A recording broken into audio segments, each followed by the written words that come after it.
La tierra de la libertad es el hogar de los valientes, o al menos eso es lo que menciona la última línea del himno nacional de Estados Unidos. Pero ¿quiénes son esos hombres? Hola, mi nombre es Emilio Muñoz. ¿Saben lo que es un estado? Hoy quiero hablarles sobre algo en lo que yo, y unos cuantos países más, nos hemos visto muy metidos últimamente. Hoy les hablaré sobre la mano de América.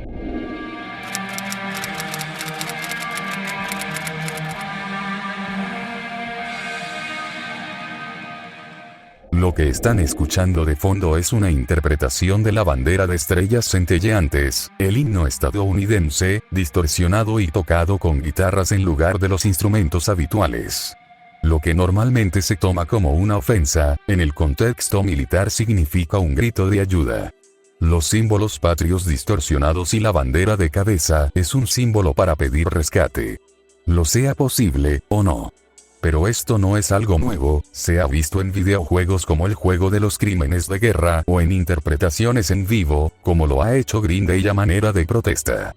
Aunque estos últimos en el Supertazón pasado tocaron American Idiot, para no hacer supremamente evidente su descontento con la presidencia de Donald Trump, aunque claro, tampoco es que era algo secreto, teniendo en cuenta que la misma canción menciona que no quieren seguir la agenda redneck. Pero antes de todo, ¿por qué Estados Unidos es como es? ¿Cuál fue la diferencia entre nosotros, México, con ellos?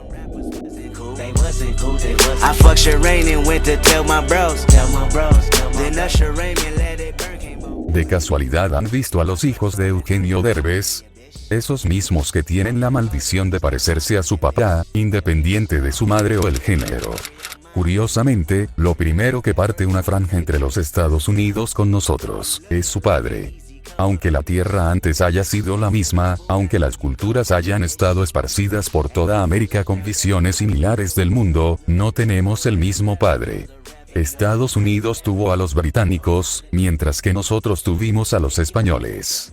Podemos decir lo que sea acerca de los medios utilizados, pero ciertamente los originarios de Castilla tuvieron mayor éxito. A día de hoy hay mexicanos que para poder validar sus gustos, esperan a que un extranjero europeo reaccione a ellos, incluso enojándose con Ibai por el Mundial de Comida, o en el ejemplo más claro de todos, la Virgen de Guadalupe, coloquialmente llamada la madre de todos los mexicanos.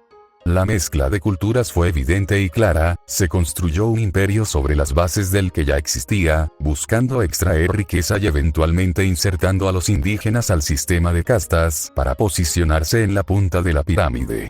Después de todo, se dice que México es de madre azteca y padre español. Por otro lado, los autoproclamados americanos tuvieron un desarrollo más sangriento. Aunque después en México se tratara de hacer una limpia de las razas originarias, el daño ya estaba hecho en la espina dorsal del Estado, con costumbres tan mexicanas pero afectadas por la colonia que lograron mantener cierta identidad. En Estados Unidos es diferente la cultura, no se perdió sino que se construyó desde cero, y sí, podrán tener una historia amplia pero no deja de ser verdad que para conseguirla tuvieron que arrancar de raíz la que ya estaba antes escrita. El Imperio Británico tuvo un proceso diferente, mandaron a familias enteras a tierras americanas para fundar colonias, y al mero estilo que sus padres, se expandieron, dejando afuera a los originarios.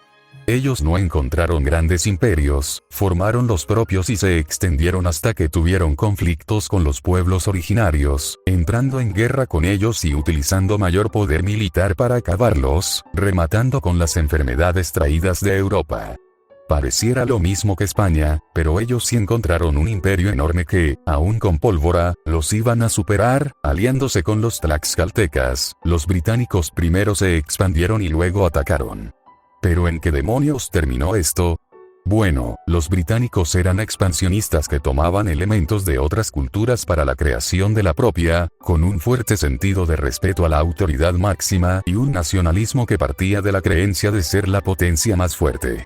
Los españoles eran una cultura un poco más tradicional, fomentar la religión y la familia a través de todos los medios posibles, creando figuras patrióticas ficticias para así lograr que la gente defendiera a toda costa su tierra. Incluso ambos copiamos mucho del sistema legal del quien antes poseía el poder. Ambos nos parecemos a nuestros padres, pero no como copias exactas, crecimos y evolucionamos en contextos históricos diferentes. Pero como dicen por ahí, hijo de tigre, pintito.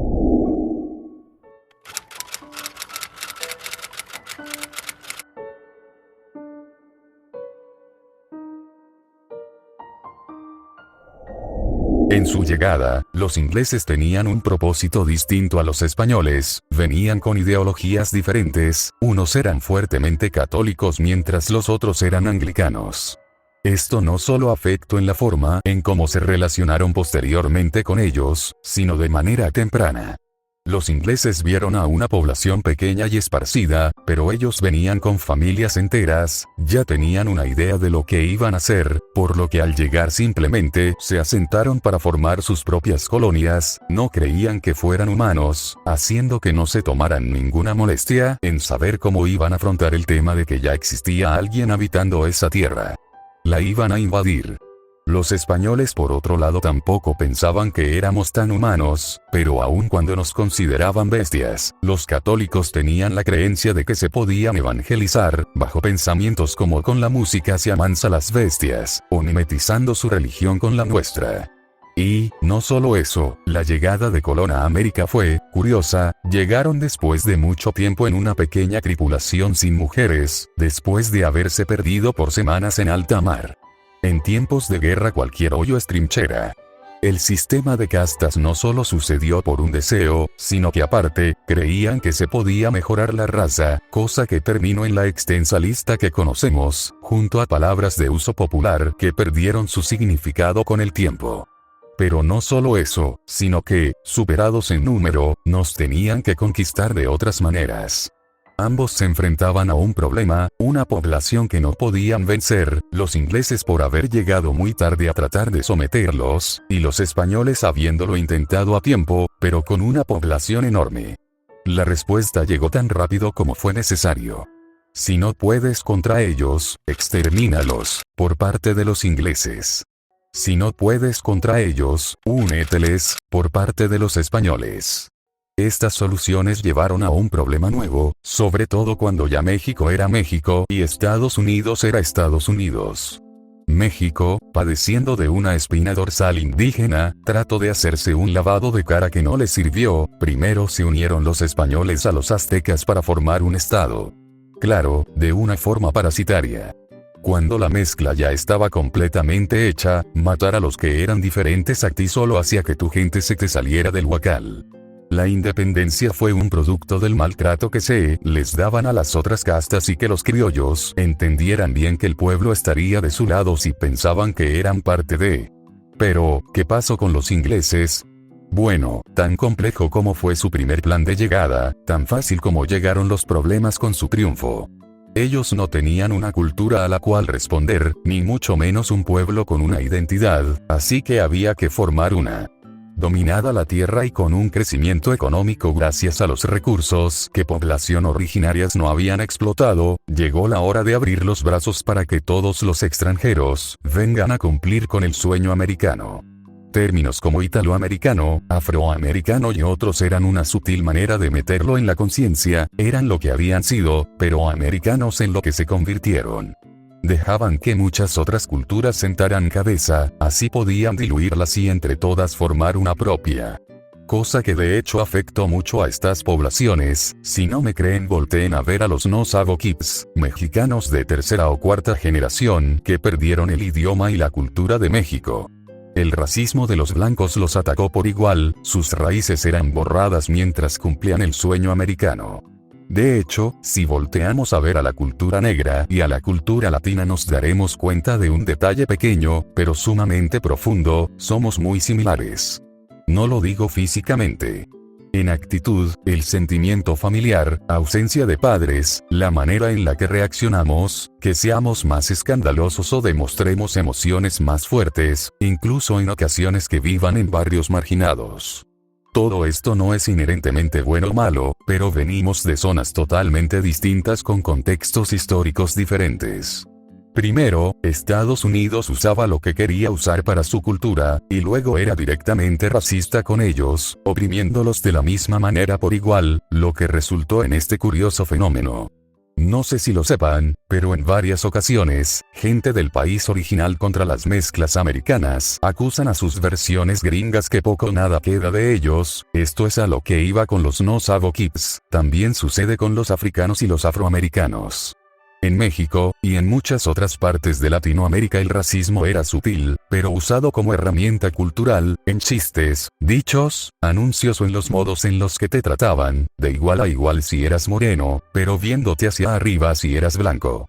Aunque los ingleses hicieron un collage con las culturas, les sirvió al fin y al cabo, todo mundo podía ser un americano mientras trabajaras y fueras honesto. Con una cultura que aceptaba a todos, y una economía que también lo permitía, Estados Unidos se puso en primer lugar, mientras que México y otros colonizados teníamos problemas internos, sobre todo, con poblaciones enteras que se negaban aún a ser sometidas.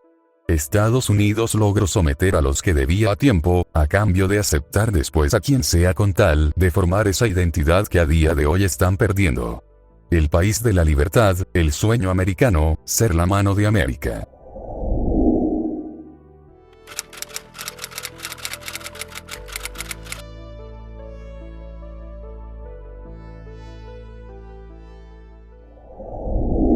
Uno de los métodos más utilizados para justificar crímenes en la historia siempre ha sido la creación de ideologías o personajes que ayuden a que la población en general empatice con la causa. Cuando a México le tocó construir su economía desde los escombros de un estado colonial, de nuevo se vio presa del fanatismo europeo gracias a Porfirio Díaz. Atravesó guerras como la que se tuvo con Francia o Estados Unidos, desigualdad y poca estabilidad política. Aún así, se levantó. Siendo ya tarde para una reacción, terminó en una economía mixta y dependencia internacional o con recursos saqueados por políticos corruptos. Sea como haya sido, México a día de hoy ha sabido mantenerse firme, aunque no sea la mejor economía de América, supo mantenerse en su lugar. Todo un logro si consideramos la pandemia o la crisis actual con el petróleo. Estados Unidos por otro lado también tuvo un comercio forzado con la corona. El norte, correspondiente a la Nueva Inglaterra, con actividades como la pesca, construcción naval o el comercio. El centro, manteniendo el comercio, pero ellos se centraron en una agricultura diversificada. El sur es quizás lo que más llegamos a asociar con la forma en la que se formó su economía, con trabajo de esclavos. Tras la independencia de Estados Unidos, es el propio Alexander Hamilton quien hace aportaciones importantes como el Banco Nacional, nacen protecciones a industrias locales junto a la industrialización en general. Pero como era natural, en una tierra sin dominio, se expandieron, creando más zonas para la agricultura y sus industrias. Solo que existió un claro problema, el norte pertenecía a las fábricas y el sur a la esclavitud, un efecto en cadena que terminó con la guerra civil. Después de ella llegó la abolición de la esclavitud, nacen figuras como los Rockefeller gracias a las industrias pesadas, un auge que duró hasta la Gran Depresión. Ok. Todo esto suena bien, ¿cuál es el truco? Bueno, ¿recuerdan lo que les dije al inicio de este punto? Con esa introducción me refería al Destino Manifiesto. Era una ideología estadounidense usada en esa época para garantizar que la gente pensara que pasar por encima de la soberanía de otros estados y acabar con los indígenas era algo que Dios les había encomendado. Una tarea divina solo para ellos, ¿no se les hace familiar?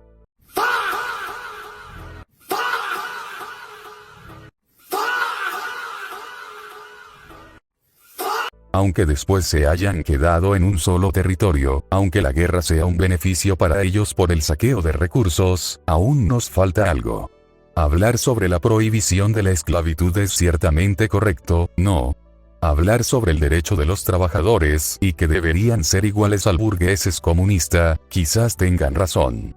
Pero en Estados Unidos no hablamos de burgueses u obreros, hablamos de capitalistas junto a sus reemplazables manos de obra, migrantes.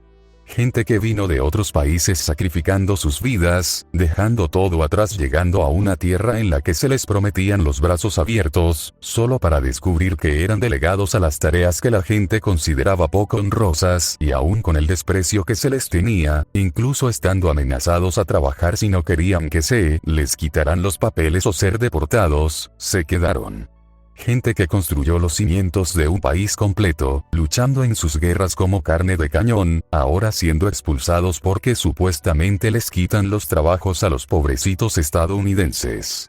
Trabajos que ellos mismos despreciaron, deshumanizando a quienes los hacían, viéndolos como simples extensiones necesarias.